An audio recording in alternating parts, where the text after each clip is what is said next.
미래가치 높은 지역의 공통점, 지금부터 체크해보세요. 어제 오후 부동산 투자 세미나에 다녀왔습니다. 60대 초반으로 보이는 한 남성분이 강사에게 질문했습니다. 20년 전 강남을 샀어야 했는데 그때는 몰랐어요. 지금이라도 오를 곳을 사고 싶은데 어떻게 할 수 있나요? 강사가 미소를 지으며 대답했습니다. 미래가치 높은 지역에는 공통점이 있습니다. 그걸 알면 됩니다. 그 순간 강의실이 조용해졌습니다. 모두가 귀를 기울였습니다. 저 역시 깨달았습니다. 지금 어디가 오를지 예측할 수 있는 명확한 신호들이 있다는 것을. 집으로 돌아오며 생각했습니다. 우리는 늘 후회합니다. 10년 전 저기를 샀어야 했는데, 20년 전 그곳을 샀어야 했는데. 하지만 과거는 바꿀 수 없습니다. 중요한 것은 지금입니다. 지금부터 10년, 20년 후 오를 곳이 어디인지 그 신호를 읽을 수 있다면 아직 늦지 않았습니다. 혹시 여러분도 집을 사려고 고민 중이신가요? 어디가 오를지 몰라 망설이고 계신가요? 오늘 이야기를 듣고 나면 미래가치 높은 지역을 스스로 판단할 수 있게 되실 겁니다. 한 50대 후반 남성분의 이야기입니다. 20년 전 강남과 마곡 중에서 고민했습니다. 당시 강남은 이미 비쌌습니다. 마곡은 허허벌판이었습니다. 개발 계획은 있었지만 믿기지 않았습니다. 결국 강남을 샀습니다. 안전한 선택이었습니다. 이미 개발된 곳이니 위험이 적었습니다. 만족했습니다. 집값도 꾸준히 올랐습니다. 하지만 20년이 지난 지금 후회가 됩니다. 마곡을 샀어야 했습니다. 마곡은 엄청나게 올랐습니다. 강남보다 훨씬 많이 올랐습니다. 같은 돈으로 마곡을 샀다면 지금쯤 배 이상의 차익을 봤을 것입니다. 그때 왜 마곡을 안 샀을까? 돌이켜보면 신호가 있었습니다. GTX 계획이 발표됐습니다. 대규모 업무단지 개발이 예정되어 있었습니다. 공원도 조성된다고 했습니다. 모든 신호가 있었습니다. 하지만 믿지 못했습니다. 허허벌판을 보니 믿음이 안 갔습니다. 계획대로 될 거라는 확신이 없었습니다. 그래서 안전한 강남을 선택했습니다. 지금 와서 보니 그 신호들을 읽었어야 했습니다. 교통계획, 개발계획, 인프라계획, 이것들이 모두 미래가치의 신호였습니다. 그걸 놓쳤습니다. 그분은 말합니다. 이제는 압니다. 미래가치 높은 지역을 보는 법을. 다시는 기회를 놓치지 않겠다고. 자식들에게도 알려주고 싶다고 합니다. 그렇다면 미래가치 높은 지역의 공통점은 무엇일까요? 어떤 신호를 봐야 할까요?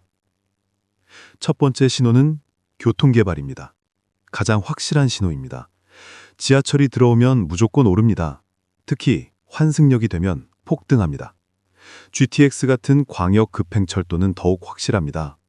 서울 접근성이 획기적으로 좋아지기 때문입니다. GTX역이 들어오는 곳은 주목해야 합니다. 고속도로 인터체인지도 중요합니다. 차량 접근성이 좋아집니다. 물류와 유통이 발달합니다. 기업이 들어옵니다. 일자리가 생깁니다. 하지만 중요한 것은 계획이 확정되어야 한다는 것입니다. 막연한 이야기가 아니라 예산이 확보되고 착공 시기가 정해진 계획이어야 합니다. 언론에 나온 단순 구상은 믿으면 안 됩니다. 두 번째 신호는 일자리입니다. 사람은 일자리를 따라 움직입니다. 대규모 일자리가 생기는 곳이 오릅니다. 산업단지, 연구단지, 업무단지, 이런 곳을 주목해야 합니다. 기업 이전도 중요한 신호입니다. 대기업 본사가 이전한다면 그 주변이 개발됩니다. 협력업체들이 따라옵니다. 직원들이 거주합니다. 수요가 생깁니다. 공공기관 이전도 마찬가지입니다. 정보기관이나 공기업이 이전하면 안정적인 수요가 생깁니다. 공무원들이 정착합니다. 장기 거주 수요입니다. 세 번째 신호는 학교입니다. 좋은 학교가 들어오면 젊은 가족이 몰립니다. 명문고등학교, 특목고, 외국인 학교, 이런 학교들이 신설되는 것을 봐야 합니다. 대학교도 중요합니다. 특히 명문 대학 캠퍼스가 신설되면 주변이 발전합니다. 학생들이 거주하고 상권이 형성됩니다. 교육특고 지정도 신호입니다. 정부가 교육에 투자하는 지역입니다. 학군이 좋아질 가능성이 높습니다. 네 번째 신호는 대규모 개발입니다. 신도시 개발은 확실한 신호입니다. 정부가 계획하고 투자하는 개발입니다. 인프라가 들어오고 인구가 유입됩니다. 재개발, 재건축 지역도 주목해야 합니다. 낡은 동네가 새로워집니다. 주변 집값도 따라 오릅니다. 복합 개발도 중요합니다. 주거상업 업무가 함께 개발되는 곳입니다. 자족 기능이 생깁니다. 살기 좋은 곳이 됩니다. 다섯 번째 신호는 문화시설입니다. 대형 쇼핑몰이 들어오면 상권이 살아납니다. 백화점, 아울렛, 복합 쇼핑몰, 이런 시설들이 주변 가치를 높입니다. 공연장이나 미술관도 중요합니다. 문화 수준이 올라갑니다. 삶의 질이 좋아집니다. 선호도가 높아집니다. 스포츠 시설도 마찬가지입니다. 프로구단 홈구장, 대형 체육관, 이런 시설들이 지역 이미지를 높입니다. 여섯 번째 신호는 공원과 녹지입니다. 대규모 공원이 조성되는 곳은 프리미엄을 받습니다. 센트럴파크 같은 큰 공원이 계획되어 있다면 주목해야 합니다. 하천 복원도 중요합니다. 하천변이 산책로를 바뀌면 쾌적해집니다. 주변 가치가 올라갑니다. 일곱 번째 신호는 병원입니다. 대형 종합병원이 들어오면 안정감이 생깁니다. 특히 중년층에게 중요합니다. 의료 접근성이 좋은 곳을 선호합니다. 상급 종합병원이 신설되는 곳은 더욱 확실합니다. 의료 인프라가 완성됩니다. 여덟 번째 신호는 인구 유입입니다. 인구가 늘어나는 지역이 오릅니다. 통계청 자료를 확인해야 합니다. 최근 몇 년간 인구 증가 추세를 봐야 합니다. 특히 젊은 인구가 늘어나는 곳이 좋습니다. 20, 30대가 유입되는 곳입니다. 결혼하고 아이 낳고 정착합니다. 장기 수요입니다. 아홉 번째 신호는 브랜드 단지입니다. 대형 건설사가 대규모로 개발하는 곳입니다. 자본력 있는 기업이 투자한다는 것은 미래를 확신한다는 뜻입니다. 여러 건설사가 동시에 들어오는 것도 좋습니다. 경쟁적으로 개발합니다. 품질이 높아집니다. 열 번째 신호는 정부 정책입니다. 정부가 집중 육성하는 지역이 있습니다. 국가 계획에 포함된 지역입니다. 예산이 투입됩니다. 확실하게 개발됩니다. 경제 자유구역이나 혁신도시 같은 특별지역도 주목해야 합니다. 규제 완화와 세제 혜택이 있습니다. 한 60대 후반 여성분은 이 신호들을 보고 투자했습니다. 5년 전 인천 영종도를 샀습니다. 당시 주변에서 말렸습니다. 섬인데 무슨 발전이 있겠냐고. 하지만 그분은 신호를 봤습니다. 공항 확장 계획이 있었습니다. 복합 리조트 개발이 예정되어 있었습니다. 제3 연육교 계획도 있었습니다. 믿고 샀습니다. 5년이 지났습니다. 집값이 2배 가까이 올랐습니다. 주변 사람들이 놀랐습니다. 어떻게 알았냐고 물었습니다. 그분은 대답합니다. 신호를 봤다고. 미래가 제 신호들이 다 있었다고.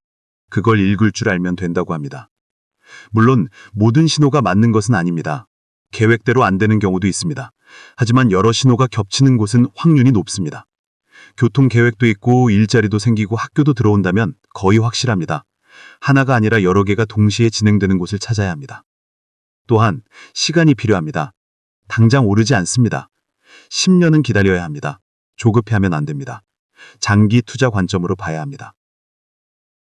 지금 여러분이 집을 사련다면 이 신호들을 체크해 보십시오. 관심 있는 지역의 개발 계획을 알아보십시오. 시청이나 구청 홈페이지에 다 나와 있습니다. 언론 기사도 찾아보십시오.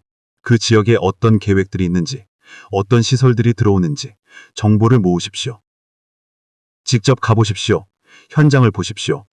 공사가 진행되고 있는지, 계획이 실제로 이행되고 있는지 눈으로 확인하십시오. 전문가와 상담하십시오. 부동산 전문가, 지역 토박이, 공인중개사, 여러 사람의 의견을 들으십시오. 그리고 결단하십시오. 신호가 명확하다면 용기를 내십시오. 지금 허허벌판여도 괜찮습니다. 10년 후를 보십시오. 미래 가치는 예측할 수 있습니다. 신호를 읽을 수 있다면 가능합니다. 20년 전 강남을 놓쳤어도 괜찮습니다. 지금부터 10년 후의 강남을 찾으면 됩니다. 끝까지 시청해 주셔서 진심으로 감사드립니다. 오늘 이야기가 여러분의 투자 결정에 명확한 기준을 제시했기를 바랍니다. 구독과 좋아요는 더 유익한 정보를 전하는 큰 힘이 됩니다. 여러분 모두 현명한 선택으로 자산을 지키고 불리시기를 진심으로 기원합니다.